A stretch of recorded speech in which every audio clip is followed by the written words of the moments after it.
अजितदादाला तर 4 जागा भेटल्यात. आता अजितदादा इथं पवार साहेब फक्त नावाला होते, हे सगळं मेन सूत्रधार दादा होता. आता आम्ही ज्यावेळेस राष्ट्रवादी पाहत होतो त्यावेळेस आम्हाला दादाच मेन होतं. पवार साहेब 100% ते खंबीर नेतृत्व आहे किंवा ते मार्गदर्शक आहे आणि त्यांच्यात याच्यात सगळे अधिकार हे जे आहेत ते पवार साहेबांनी त्यांच्या मुलीला न देता अजितदादाला सर्व अधिकार दिले होते. तसं प्रबळ दावेदार ही ताई आहे. पवार साहेबांनंतर कोणी ताईच आहे ना.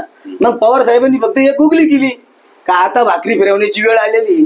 मग पवार साहेबांचे विरोधक असे बिळात जाऊन बसले होते, गरीबांना राहत होते, ते असे फटाफट बाहेर आले आणि ते पहिले काय बोलायचे, सगळ्यांचा नाद करा पण साहेबांचा नाद नाही करायचा, पवार साहेबांचा नाद नाही करायचा. आता कुठे गेले नाद? अरे म्हातारा 82-84 वर्षाचं आहे, मग तुम्ही नादच बघा. आता 2024 ला कसं अशी वाजती ना तुतारी जोरात